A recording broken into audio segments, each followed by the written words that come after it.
Hello. Oh, need to do the Matthew McConaughey ritual. Mm, mm, mm, mm. Oh.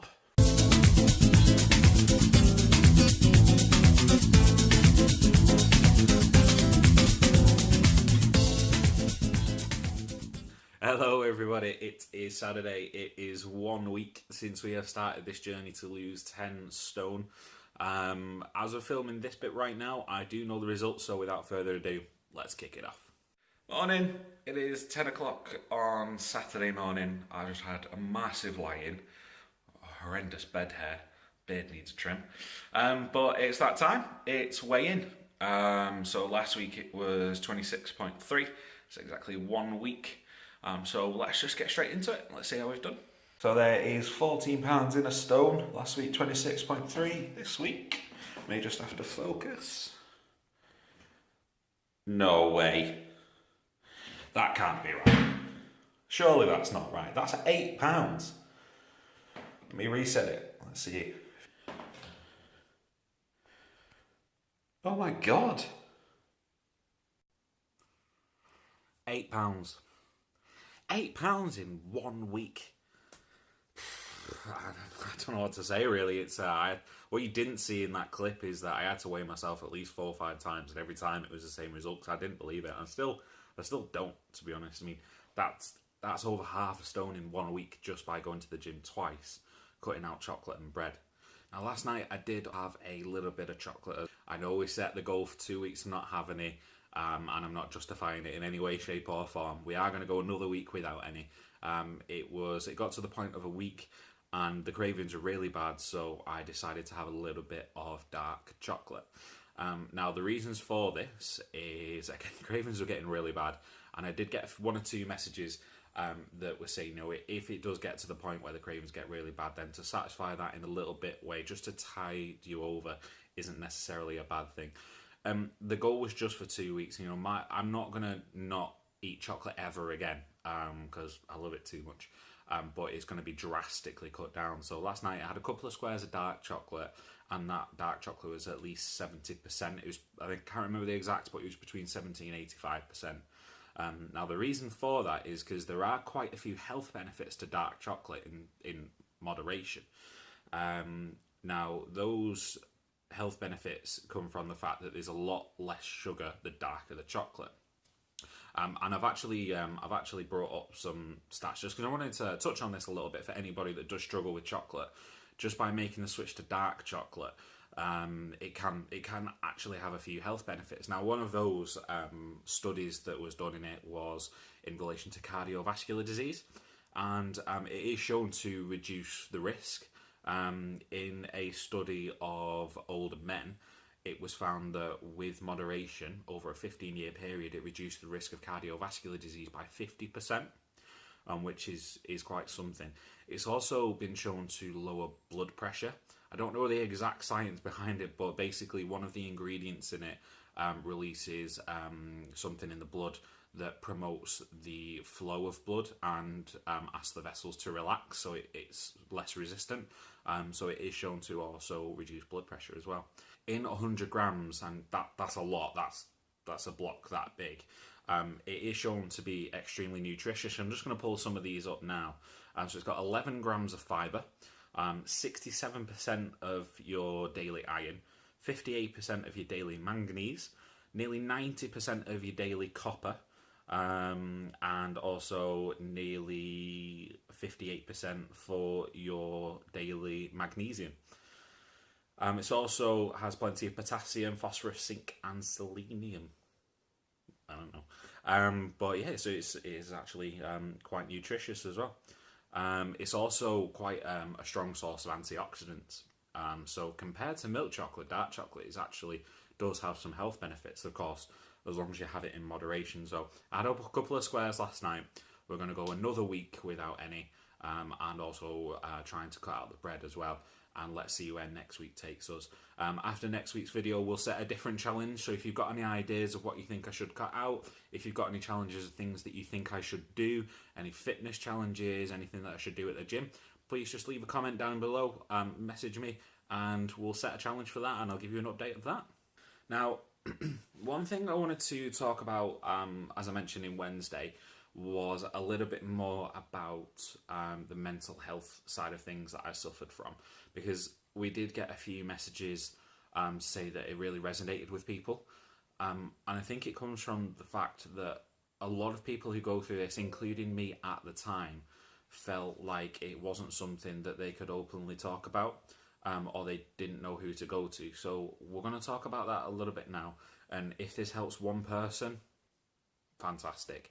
And if you ever did have any questions, honestly, I'm 100% open to answer them truthfully or not, truthfully and honestly. So yeah, I just wanted to talk a little bit about that. Sorry, laptop's running out of battery, and I've just got a few things on there for reference. So apologies. Ah. Ah. Ah. Now, the first thing that I want to talk about today, the first aspect of what I suffered from, was depression. Now, I'm sure everybody at some point has gone through, low times, and has, maybe what they would describe as a very small bout of depression over a short period of time, which can be for many, many reasons, and it's understandable. Depression is described as a low mood that lasts for a long time, that affects your everyday life, which for me it did. Now, depression can range quite drastically. It can range from kind of its mildest form, where it's low spirits, but at its height, it can be life-threatening and can make you become suicidal. Now, for me, I never got to that point. I was in the middle to the fact that it affected my everyday life. It made everything harder to do. It made simple tasks like getting out of bed harder to do and going to work. And I know for a lot of people, not a lot of people go like getting out to work, but for me, it was the constant low mood. It affected my everyday life. It affected my relationships with friends and family and partner, and they didn't know what I was going through at that point. And when I was asked about what caused the depression, I think it went hand in hand. I don't think there was necessarily one thing that triggered it. I think it was hand in hand with the other two things that I went through, which was stress and anxiety. Now, the job that I have is very mentally tough. I do work in a call centre, but the call centre is based around health. So I do get a lot of tough days. Now, that can build up, especially when you don't release it. Now, how you release it can be anything. It can be going to the gym and battering a weight bag for a while. It can be talking to your friends. It can be talking to, a counsellor over the phone. Or if you like me, it can be bottling it upside and not talking to anybody, which isn't healthy.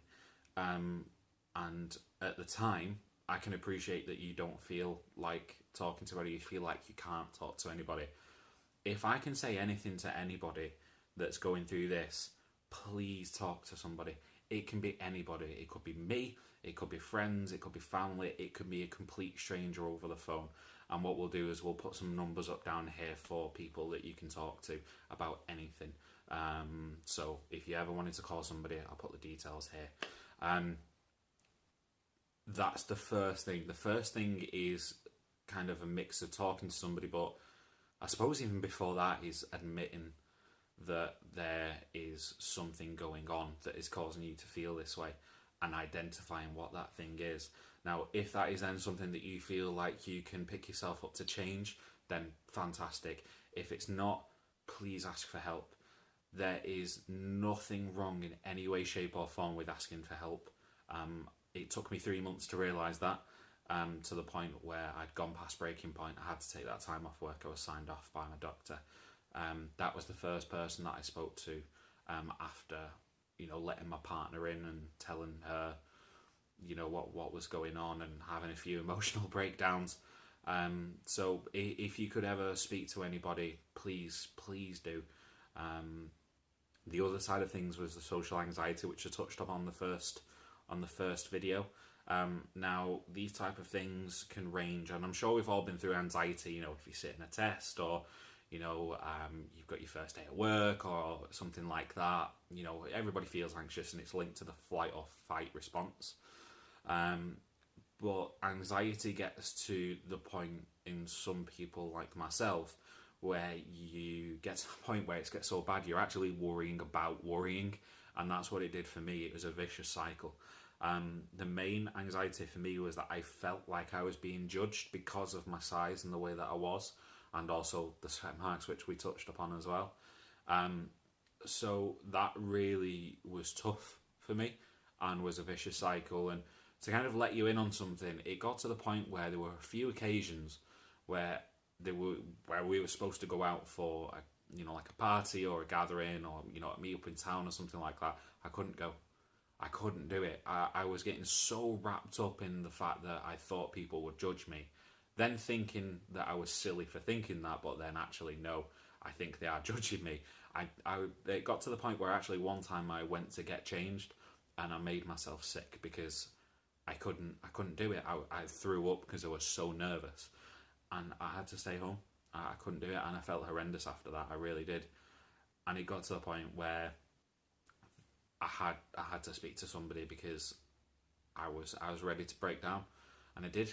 I went to the GP. I had a massive cry in her office. She was extremely supportive. And what I did was I was referred for something called CBT, which some of you may be aware of. It's cognitive behavioural therapy. Now, there are a few alternatives. Sometimes if you may be referred by your GP, if you do see them, to like a psychiatrist, just to see what treatment will be best for you. There's things like psychology and counselling and CBT, which I thought would work best for me. I was never prescribed any medication, although I was offered. I declined.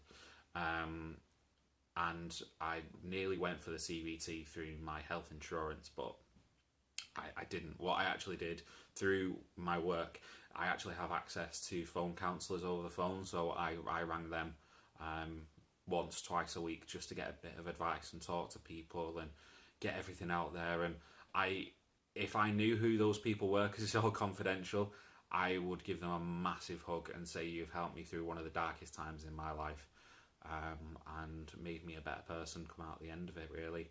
I know how to deal with it if I ever have that again.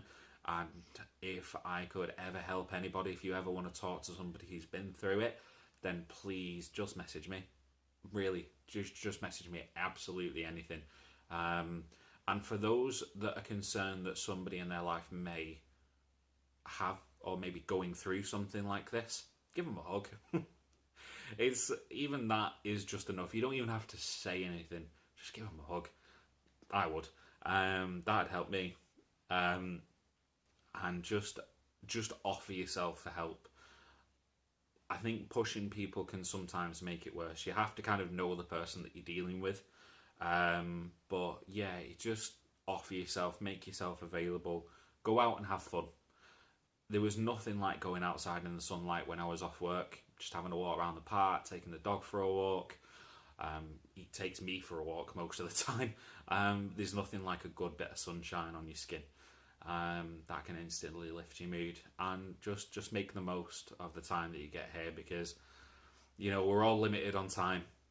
So just make the most of it. That's the one thing that I'd say to anybody. And although sometimes it may feel tough, although sometimes it may feel that you can't, there's people there to help you that can get through that.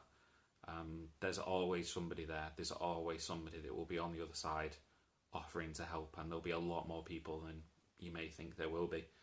And don't give up. Just please don't give up. There's always somebody here to help you, even if that's me. Life's too short, so just make the most of it.